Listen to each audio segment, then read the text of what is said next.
What's going on, everybody, and welcome back to Comic Breakdown. If you are new to the channel, do me a favor, hit that sub button, hit that notification bell, make sure you're not missing any of the awesome content we have coming out. And I hope everyone is having a great Christmas, enjoying their holidays. But it being Sunday, I want to finally get back into some indie comics. With Marvel and DC keeping me so busy, I haven't really had time to dive back into the indie world. And I have a couple of issues that are on standby, but today we are getting back into Berzerker. This will be issues 1 through 3. Now, if you've been a part of this channel for quite some time, you know I got hit with some copyright stuff specifically because of this comic. But I'm hoping with the new format that I've been using for quite some time, that's no longer going to be an issue. Now, Brzrkr is by Keanu Reeves, Matt Kindt, Ron Garney, and Bill Crabtree.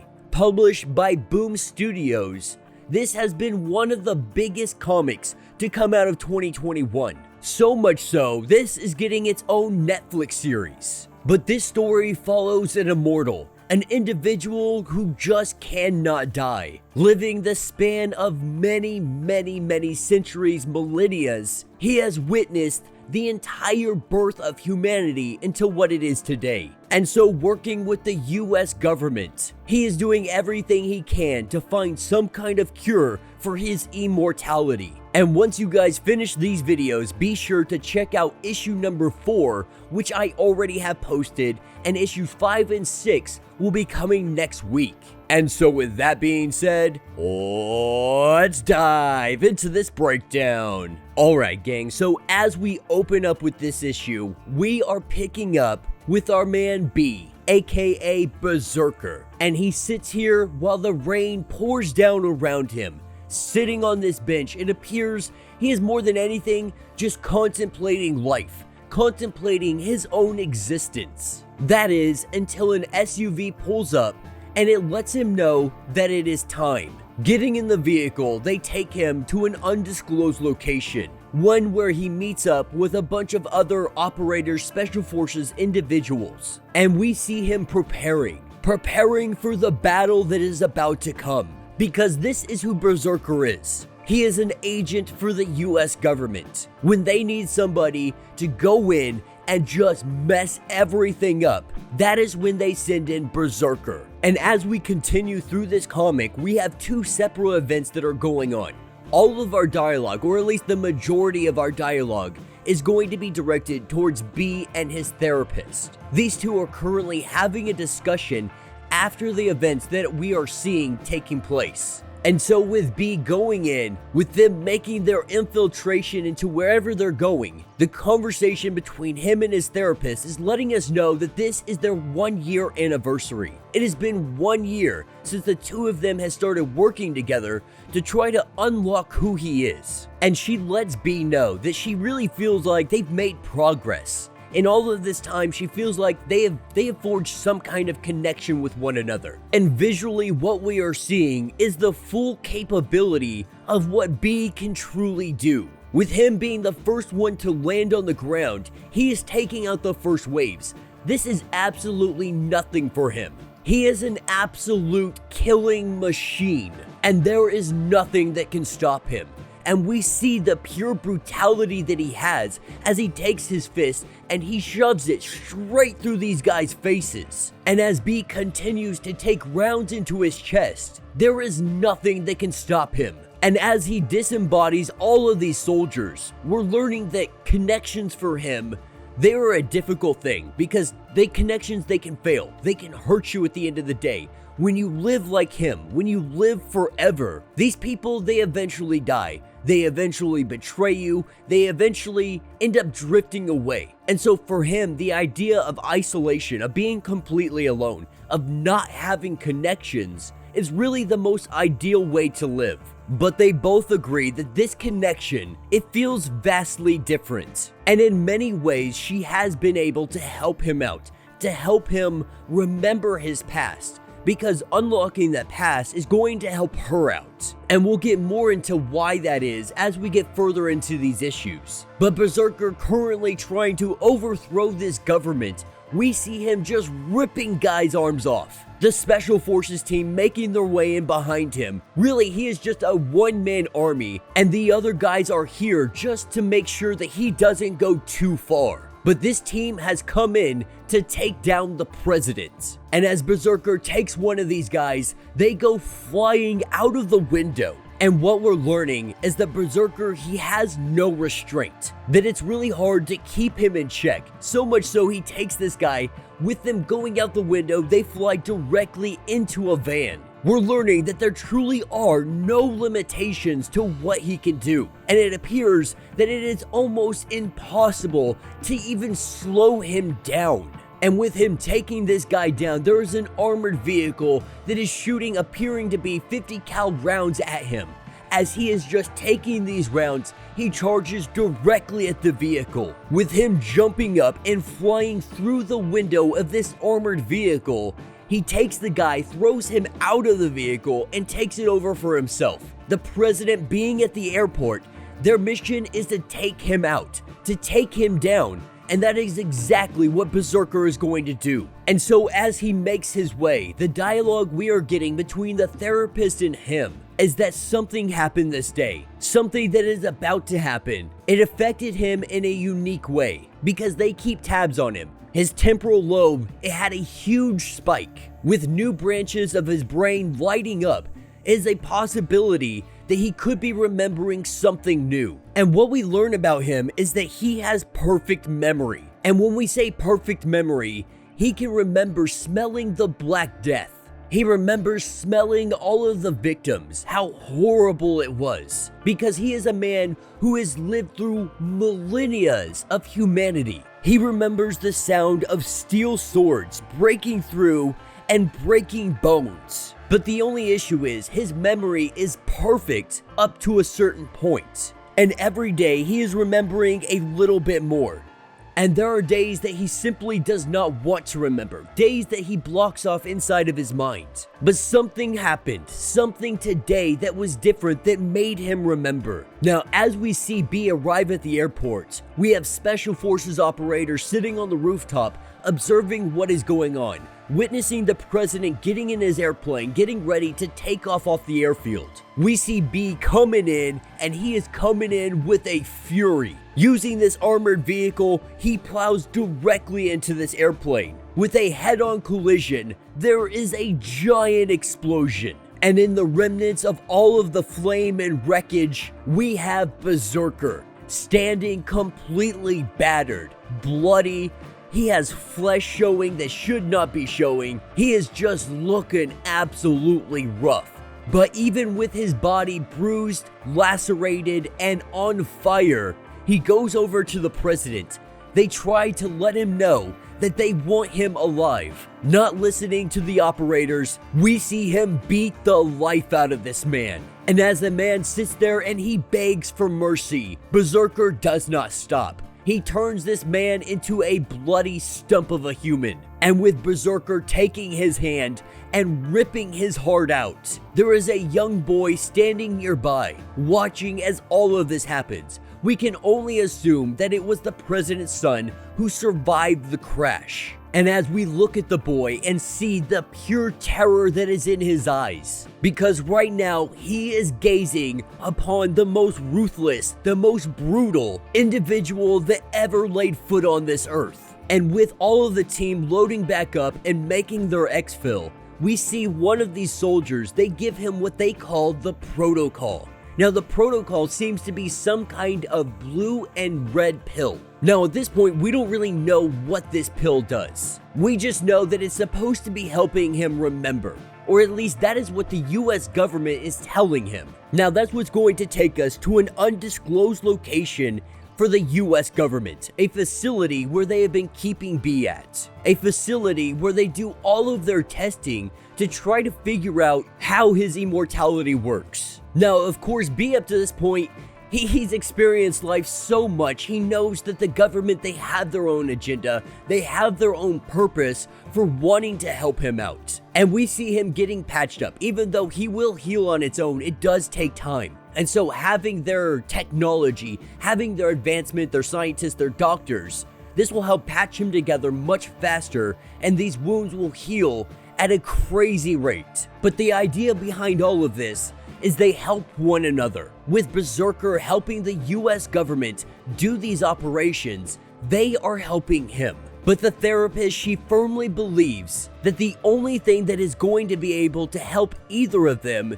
is him remembering his past. That is going to be the key to everything. And she lets him know that she doesn't believe that he is some kind of god. She believes that there has got to be a scientific answer to why he is the way he is. And she doesn't believe in gods. She doesn't believe that anyone should worship him. She doesn't really want anything from him. Though that may not entirely be true, because at the end of the day, the US government, they obviously want something, and they are using her as a means to get that. Whether it be for a super army or cloning soldiers, they obviously want something from him. The only thing he truly cares about is finding mortality. And we are seeing that there is a little bit of a god complex here, because he sees himself as immortal. And if gods are immortal, then he is in fact a god, at least by that definition. Now, of course, she believes it's not that simple. But if he is not a god, then what is he? And that is something that they don't understand, at least not yet. And as they start to go over all of his charts, all of the figures, everything that is going on,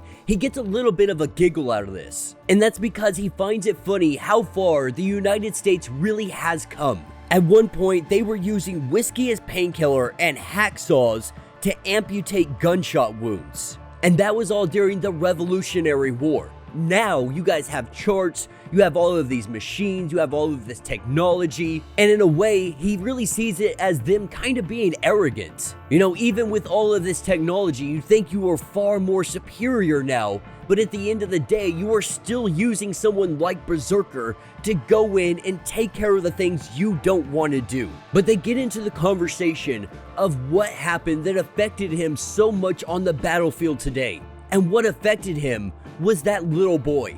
That boy who watched as he saw his father's heart ripped out of his chest. And that is because one of the soldiers came up and they put a bullet in that kid's head, saying that there needed to be no witnesses. And so when asked what he saw today, what he remembered that made his brain light up in such a manner, today he remembered something very specific.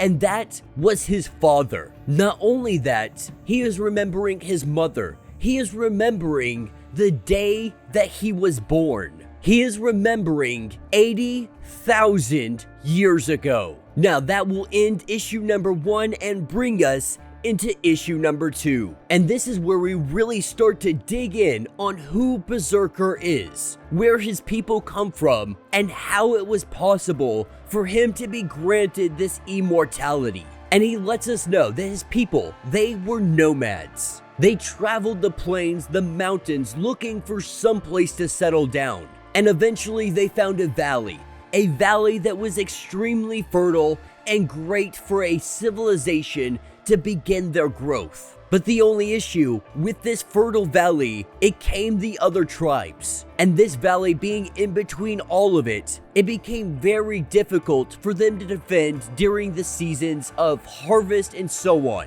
And so 80,000 years ago, Berzerker was created to be the protector of this village. And so what we're learning is Berzerker may very well be one of the first tribes that humanity has ever seen. One of the first tribes of the human race. Now, Diana, his therapist, she stops him because this is the same story that he has been telling for 79,000 years. This is also information that she has already been privy to. And so what she's saying is she wants something else, to dig deeper into his memories. Using these pills they refer to as the protocol, it is supposed to help him really find these memories, bring them up to the surface, and maybe it will help find a key to his immortality. And so he does his best. He reaches into his mind to try to find these memories and lets her know that his mother did inform him of the days of before he was born, because their village, it had constant raids every single season.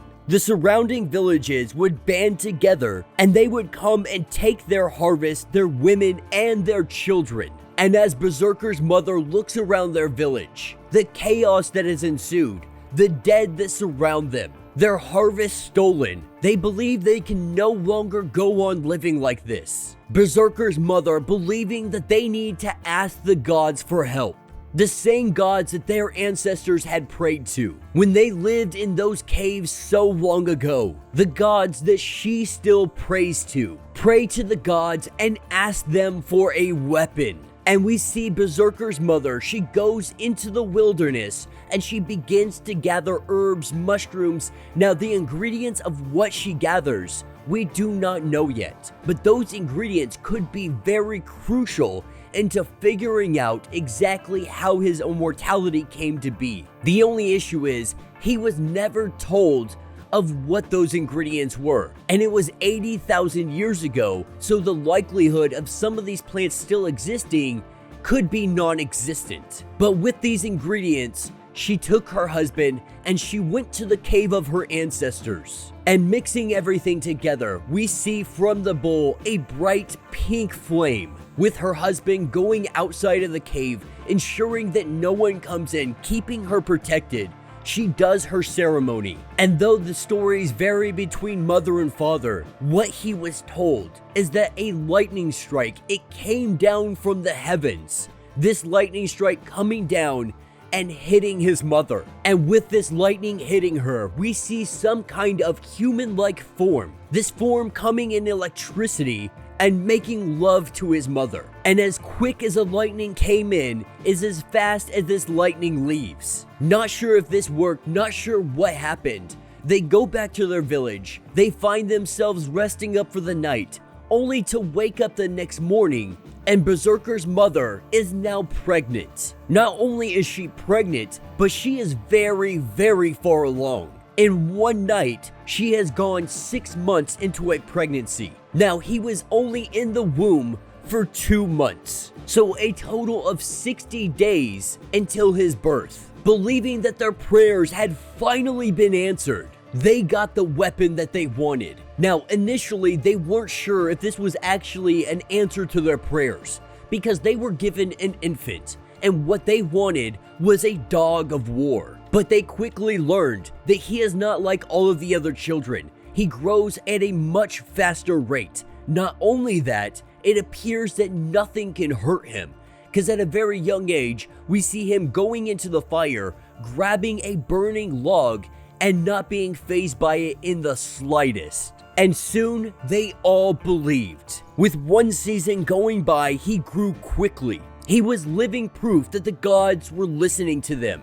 And this gives a renewed strength and morale to the entire village. The only thing is, there was something inside of him, something that hungered to get out, a beast within inside of him that had one goal, and that goal was to kill. And one of his first kills is in those early years where he takes down a wolf. He takes down the wolf and he starts eating the throat out of it. And with this hunger came a desperation that only a starving man could understand. An unquenchable thirst, a thirst for violence. And instead of keeping all of this in, he had to let it out. He had to have some way of releasing all of this. And one day that comes in the form of accidentally killing one of the other children. And so they gave him a teacher to try to hone this anger, try to hone these skills in one direction, to try to make him a weapon of war, hoping that this would give him some discipline, hoping that this could give him some kind of focus. And when it got too much, when that anger built up too much and that hunger was just knocking at the door, this is when they gave him an outlet. That outlet usually coming in the form of maybe a bear or something of that nature, something that he could kill and take down and quench that thirst, at least for a little bit of time. And they also learn how quickly he heals. After having his encounter with the bear, he had scratches, claw marks, bite marks all over his body. But within a matter of days, these all healed up like nothing ever happened. And so with another season going by and another harvest stolen from them, young Berzerker, he swore never again will another village come in and take what is ours. His parents holding him back, believing that he is just not ready yet. Appearing to be the age of 12, maybe 13 years old, they are not quite ready to unleash this weapon on everyone. And with all of this anger, he ends up accidentally killing his own teacher who has been teaching him how to do this the entire time. And so over the next season, his father takes up the reins of training him, with him hunting down wild animals, ripping them in half, with him taking hammers and breaking stone. His father is creating the greatest warrior to ever exist. Now, at this point in the conversation, we see him start to rip all of the wires off of him because he's exhausted. Remembering this far into the past, it really does take a huge toll on him. So much so that he's just done. He doesn't want to really do anything more today, and she continues on letting him know that we are extremely grateful. The US government is thankful for your cooperation and your help. The same old narrative that he's heard over and over and over again. And if there is ever questions of his allegiance to the United States, she needs to erase that from his mind, because he is working with them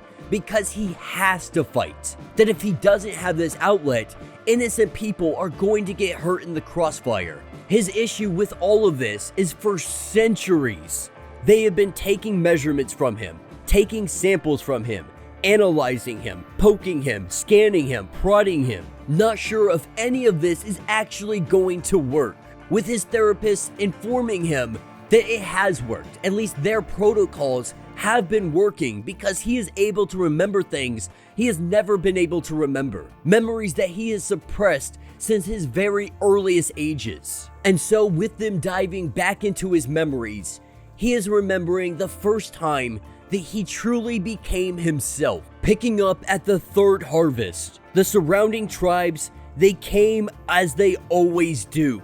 And Berzerker's parents, they tried to offer a truce, some kind of partnership that the tribes could work together. Now, of course, all of the other tribal leaders, they laughed at them. They laughed directly in their faces and told them, we're going to take whatever we want, like we have continued to do. With them not listening, they ride into the village. And riding into the village, this is where we see a teen boy wielding a hammer and a spear. We see him jump into action, and it is an absolute massacre. Not even the horses are left alive in this fight. We see Berzerker literally live up to his name, with him punching through heads, throwing spears through chests, taking arrows in the back. There is nothing that is slowing him down.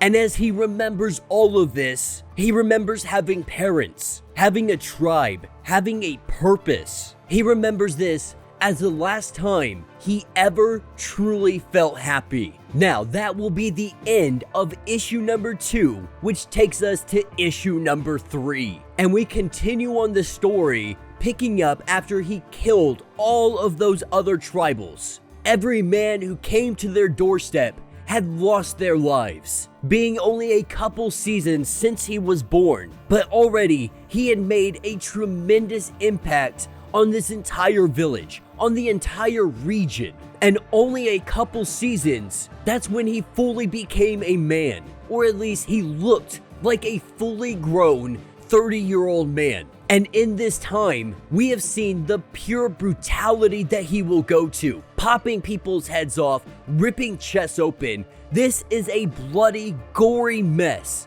and that is what he is best at. But inside his mind, he is still a child, only experiencing the world for a couple years. He is a weapon that is let loose on anyone his father deems a threat. And every time he kills, every time he massacres, he looks to his father for approval. And the tribe has begun to call him Unut. This meaning a tool and a weapon. But the only reason Berzerker has decided to do any of this, that he continues to do this, is for the safety of their village, for the safety of his mother, his loved ones, the ones that he truly does care about. But as the days continue on, it looks like his father is growing more and more war hungry.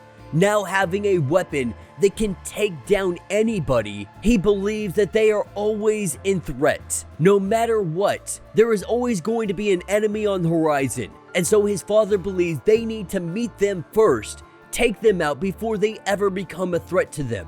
And as Berzerker sits down with his mother, they have a conversation because he's starting to feel like he is nothing more than an object, than a weapon, something that's get pointed in the direction that they want him to go and then kills, becoming nothing more than a dog of war. And so he has to ask his mother, did you pray for a son, or did you pray for Unut? Did you pray for me, or did you pray for the weapon? Because if you prayed for a weapon, then what more am I than just a weapon? And with them going in their different directions, Berzerker's mother going to find out where Berzerker's father is, finding him working in the war room, preparing for their next battle. Now, Berzerker's mother, she wants him to stop, to take a break from all of this war and give the child the opportunity to figure out who he is. Now, he promises her that they are nearly finished, that the war will soon be over, but they have to ensure their safety before anything else. Now, geography is key, and the valley was uniquely positioned. Mountains to the east, river dwellers to the south, plainsmen to the north, and cold climbers to the west. And Berzerker's family, they were expanding their territory, and they begin to have some doubts. Berzerker begins to have his doubts, because they travel so far from the village. How could these guys possibly ever be a threat to us? And Berzerker's father, he lets him know that they are a threat because of their wealth. This being the richest of all the tribes, their threat is their money. That makes them stronger, which means we have to take them down. And so, sending in Berzerker and only a couple of warriors, they sent him in as an assassin. And with the roof collapsing, we see Berzerker and a few other warriors come crashing in, assassinating the leadership, assassinating every single soldier that is in the palace. With all of the guards taken, we see Berzerker look upon the populace, and Berzerker remembers what his father said. His father told him, no one is left alive. And Berzerker takes this as killing the civilians as well. And so, wielding his weapons in both hands, he goes and he massacres the entire village. Sitting atop all of the dead bodies, his father comes into the town, and Berzerker asks the question, did he do well? Still seeking that approval. His father telling him that he did do good. Berzerker trying to figure out how what he did was good. Berzerker knowing in his core that killing this entire village was not a necessity, that it was not good. But his father tries to convince him that it was good. And that's because the children would have grown up. They would have grown up to be men who would have wanted revenge on their village. And so this stopped a war from ever happening. But with Berzerker in his current state, he has to ask his father one question. Who is he? Who is my father? Because he remembers the day in the cave. He remembers the lightning coming down and hitting his mother. What he knows is this man is not his father. That he was standing outside of the cave as everything transpired. And picking up back at their village, we see that Unut, he no longer wants to be that. He no longer wants to be the living weapon. He no longer wants to be the tool of war for this village. That whatever he is, whatever power he has, this is something he does not want. But from the earliest of ages, we are seeing that he was being conditioned. But all of those influences, they began to splinter.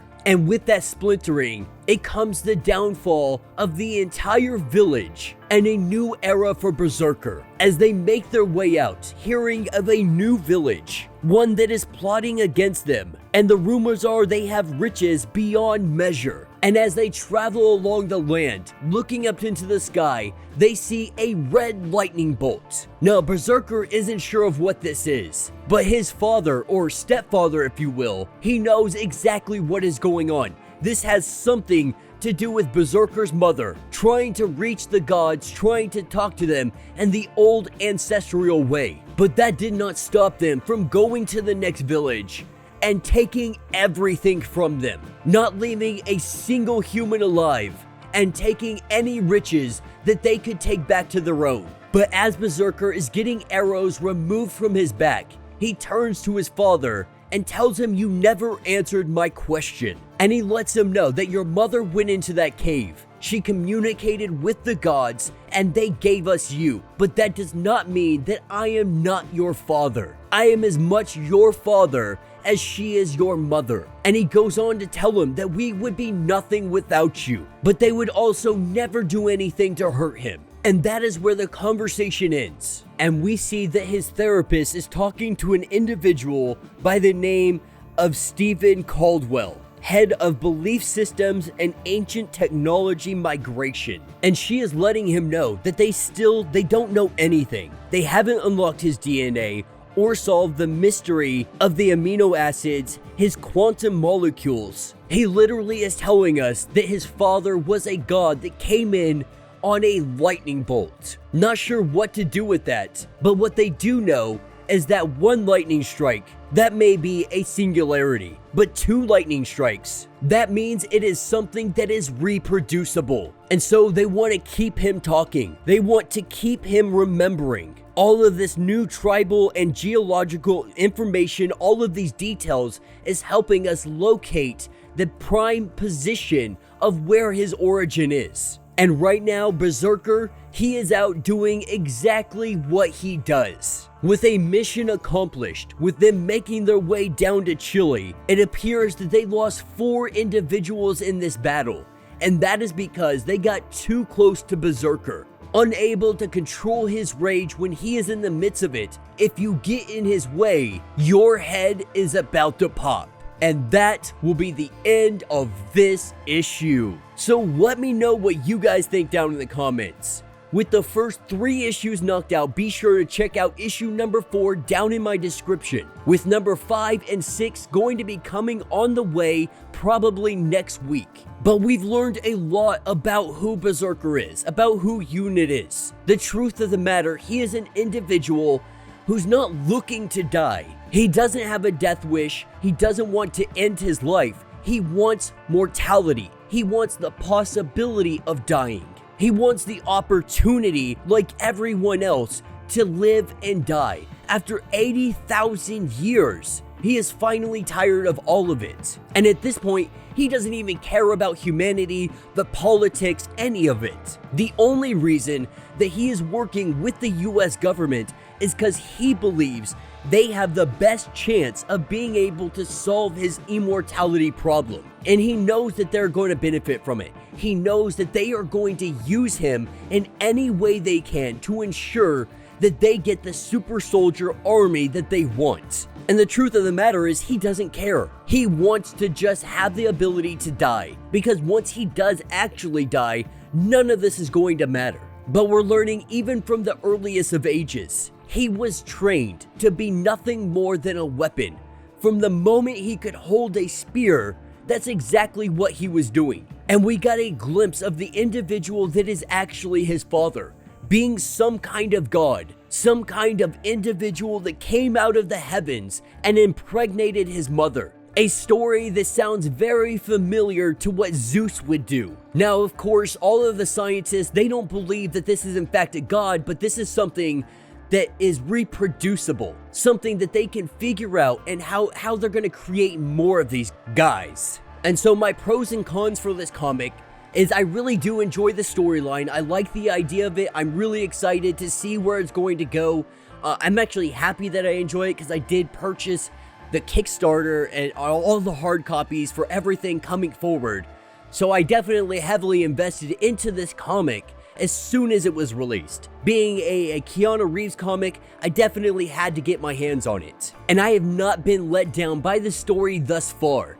I am very excited to see where this goes, and I'm really hoping that we get more than the 12 issues that they have coming out. Now, the artwork on the other hand, well, it is absolutely beautiful in the terms of the gore, the violence, showing the pure brutality of who Berzerker is. I feel like the line work, it's very 90s. The coloring is very 90s. It feels like, this comic took place in the early 2000s, and that's when it was created. Not saying that that artwork is necessarily bad, it's just not to my liking.